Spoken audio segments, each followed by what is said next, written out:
Fala aí, galera, beleza? Aqui é o professor Jado Soares de Biologia e nós estamos aqui no nosso 32º vídeo da nossa playlist sobre genética. E o nosso assunto de hoje é esse daí, ó, mutações cromossômicas.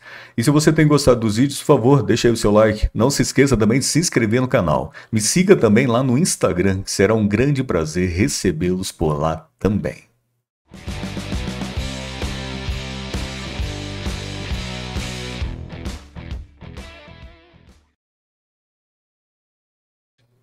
Bem, galerinha, para a gente começar, né? Então, a primeira coisa que eu coloco ali para vocês são as chamadas mutações cromossômicas numéricas. Então, mutações é qualquer alteração em relação ao material genético de uma espécie. Cromossômicas, que envolve cromossomos, né? Então, cromossomos nada mais são do que cada um deles, uma molécula de DNA.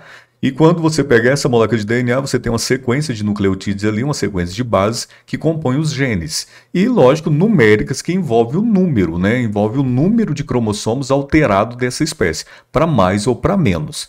E para a gente começar, a primeira coisa que eu vou colocar ali para vocês é que vocês têm dois tipos de mutações cromossômicas numéricas, que são chamadas euploidias e as chamadas aneuploidias.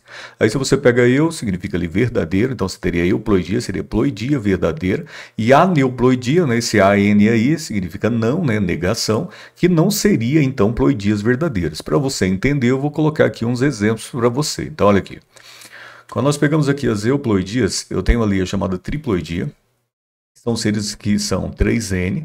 Então, se você pega a maioria esmagadora dos seres do planeta, eles são 2N, eles têm dois lotes N de cromossomos. Esses seres aqui não têm dois lotes, eles têm três, então, portanto, eles são 3N, são por isso chamados de triploides.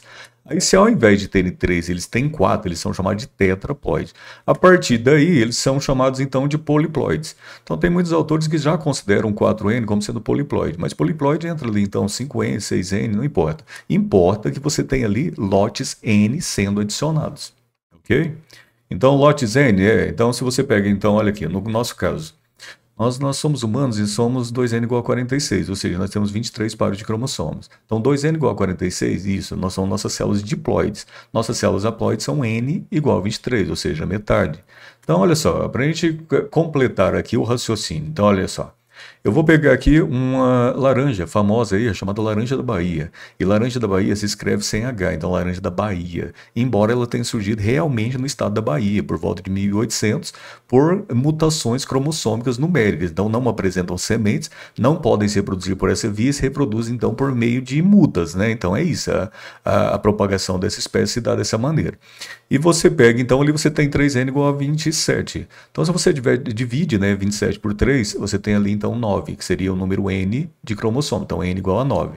Então a laranja convencional ela seria 2N igual a N mais N, ou seja, 2N igual a 18. Só que aqui você não tem um diploide, você tem um triploide, então você tem 9 a mais. Então seria 18 cromossomos mais 9 cromossomos, que é um grupo N, que daria 3N igual a 27. Aí você pega o outro caso famoso, é o caso das batatas.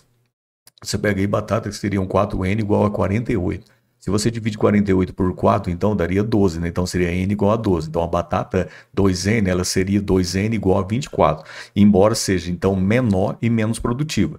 Então vegetais tem esse lance aí da poliploidia. Geralmente quando você aumenta o número de cromossomos de uma determinada espécie vegetal, ela se torna maior e mais produtiva. E isso não acontece com animais de forma alguma. A plasticidade genética dos vegetais é muito maior. Nos animais, um cromossomo a mais ou um a menos já causa efeitos drásticos em relação ao fenótipo, que eu teria a oportunidade de comentar com você ainda nesse vídeo. Mas isso acontece então em vegetais, em animais quase nunca você vai ouvir falar sobre isso. E aí você pega ali no caso dos chamados poliploides, que seriam 5N, 6N, coloca ali um 6N igual a 42, que é o caso do trigo. Então, se você pega e divide 42 por 6, né, daria 7. Então, N igual a 7. Então, se você pega o trigo, então 2N seria 2N igual a 14. Só que, então, essa poliploidia, ou ela acontece naturalmente, que tem alguns casos nos quais ela acontece, e geralmente você tem, então, muita manipulação humana também por melhoramento genético, né? Então, o homem seleciona aí determinados aspectos em relação à produtividade que mais lhe interessa e provoca aí essas mutações. Pode acontecer, então elas podem ser naturais ou artificiais. Aí, sendo assim, Eu vou falar um pouco agora para você sobre as chamadas aneuploidias. Então, a aneuploidia, eu já vou antecipadamente vou falar para vocês que você não tem aqui a adição e nem perda de grupos N, mas você tem aqui a perda ou adição de alguns cromossomos, poucos. Então, olha só, monossomia, você tem ali 2N, então se refere basicamente a 2 lotes, menos um cromossomo. E aí você tem então a chamada nulissomia, você teria então 2 lotes cromossomos, então 2N menos 2 cromossomos, não menos 2 lotes, não, menos 2 cromossomos apenas. E aí você pega, então, você tem a trissomia, que seria 2N mais 1. Então, ali a adição de 1 fez com que você, então, tivesse agora um desses cromossomos dentro ali do ser, ele não estaria mais aos pares, porque 2N significa cromossomos aos pares. Então, não estaria mais aos pares, mas estaria agora um trio. E esse trio, então, caracteriza, então, a trissomia. Então, como ali eu já havia dito a você, que quando você pega a neuploidia, você tem a adição ou perda de um ou dois cromossomos. Geralmente é isso que acontece. Então, essa é muito mais comum em animais do que as anteriores. Euploidias em animais não rola. Então, assim, o que rola realmente é a aneuploidia, aí rola bastante. Inclusive, tem muitas que acontecem na espécie humana que eu vou te mostrar a partir de agora. Certo? Vamos lá? Então, olha só. Se você pega as aneuploidias, eu vou começar aqui com uma famosa, né, que é chamada síndrome de Down. Então, síndrome de Down ela é caracterizada por 47 cromossomos. O ser que tem essa síndrome tem 47 cromossomos em suas células, mais 21. Então, vamos se acostumar agora com a grafia da coisa. Então, olha só, 47 mais 21 não significa que ele tem 47 cromossomos mais 21 cromossomos. Não, não é isso. Ele tem 47 cromossomos, então, portanto, ele tem um a mais, porque os seres humanos são 2N igual a 46, mas esse a mais que ele tem é o 21. Então, por isso, 47 mais 21.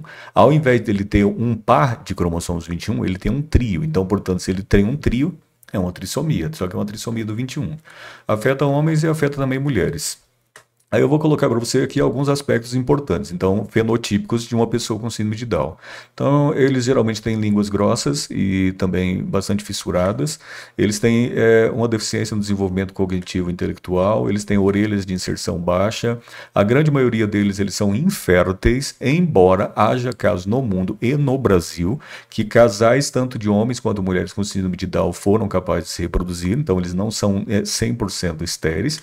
E aí uma outra coisa é que eles têm aí uma estatura abaixo da média, então é outra coisa comum. Há outros aspectos, eu coloquei alguns aqui para você que são aí alguns dos possíveis. Aí outra agora seria a síndrome de Turner, então assim, seria também outra aneuploidia. Então eu só não vou ficar escrevendo síndrome D para não ficar repetitivo. Então todos que eu vou te mostrar a partir de agora são síndromes. Então síndrome de Turner. Síndrome de Turner, ela é caracterizada ali por 45x0. Então, X0, porque às vezes assim, pô, sempre há essa confusão entre 0 e O, né? Só que ali eu prefiro dizer X0 pelo fato de que realmente esse 0 significa ausência. Então, X, a mulher ali, a mulher, sim, tem que obrigatoriamente, síndrome de Turner só afeta mulheres. Só afeta mulheres pelo fato de que mulheres são XX, né? Se você lembra disso, nós homens somos XY. Então, se você nasce com um X, mas não nasce com outro, né? Você tem a ausência do outro, você é uma mulher. Só que você é uma mulher que ao invés de ter 2X, você tem apenas um. Então, você nasce com síndrome de Turner. Você nasce com um pescoço que tem pregas de pele laterais, que portanto faz com que o aspecto dele seja bastante mais grosso, que eles geralmente chamam de pescoço alado. Você tem ali, então, a estatura abaixo da média, outra coisa também, a falta de desenvolvimento de mamas, e ali você tem o fato de que os órgãos sexuais também não atingem a maturidade, portanto, essas mulheres elas são estéreis. Então, essa aí é a chamada síndrome de Turner.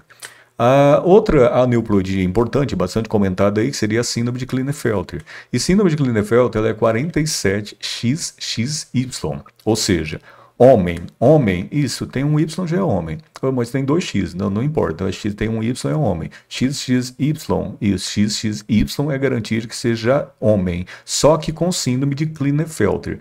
E essa síndrome de Klinefelter, então, você tem ginecomastia, crescimento de mamas em homens, você tem testículos pequenos e que não se maturam, por isso síndrome de Klinefelter, as pessoas que manifestam essa síndrome são estéreis, e além disso, uma outra coisa importante é que geralmente eles têm uma estatura acima da média. Então essa é a síndrome de Klinefelter. Depois da de Klinefelter, você tem o triplo X, que é também conhecida popularmente aí como sendo a super fêmea, né? Porque mulheres são XX. Essas aí são XXX.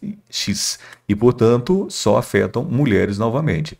Então, se você pegar Klinefelter, só homem. Se você pega, então, o triplo X, só mulher, lógico. Basta você olhar os cromossomos. E aí você tem, então, que essas mulheres elas são mais altas que a média, elas têm um leve, podem apresentar leve deficiência cognitiva e intelectual, e além disso, essas mulheres é importante dizer que elas são férteis, então elas têm a capacidade de gerar descendentes. Depois dessas, você tem ali o chamado duplo Y. E duplo Y, ele é 47XYY. Então, portanto, você tem ali também, ao invés de você ter um par de cromossomos, você tem 3 cromossomos, você tem um trio, então é uma trissomia.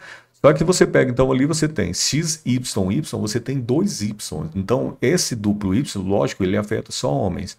Só que quando você pega duplo Y aqui, você tem homens que geralmente são mais altos do que a média, você tem leve deficiência intelectual cognitiva, e esses homens, geralmente eles são férteis, então eles conseguem gerar descendentes.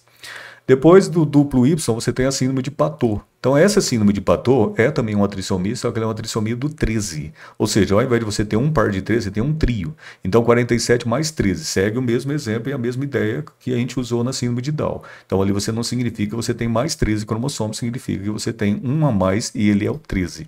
Afeta homens e mulheres, afeta meninos e meninas, pelo fato de que a grande maioria dos bebês que nascem com síndrome de Patot morre nos primeiros dias. Poucos chegam a viver um ano e muito pouquíssimos até atingiram aí a puberdade. Então, eles têm uma expectativa de vida bastante baixa. Tem problemas renais, além de problemas renais cardíacos, tem grave deficiência intelectual, e além disso nascem com os lábios e o palato fendido, o palato nada mais é do que o céu da boca, e também tem os olhos afastados. Esses são alguns aspectos fenotípicos da síndrome de Patot. Depois da síndrome de Patot, você tem aqui o Edwards, síndrome de Edwards, e aí você tem ali também 47 mais 18, ou seja, você tem um cromossomo 18 a mais, afeta também meninos e meninas, e também com baixa expectativa de vida, morrem muito cedo, tem problemas renais, tem problemas cardíacos, tem grave deficiência cognitiva, tem pés arqueados e crânio disforme. Então, isso são características fenotípicas dessa síndrome. Então essas daí são as chamadas aneuploidias, ou seja, com isso eu havia mostrado para vocês as chamadas euploidias, com essas as chamadas aneuploidias, que são as mutações cromossômicas numéricas. Então a partir de agora eu vou colocar aqui para vocês as mutações cromossômicas, só que estruturais. Então até agora a gente alterou o número de cromossomos, para cima ou para baixo, ou a mais ou a menos. A partir de agora eu não vou alterar o número de cromossomos, eu vou mutar a estrutura do cromossomo. Essa parte é muito intuitiva, basta você pensar um pouquinho em relação aos nomes que você saberá o que acontece. Então, olha só, deleção.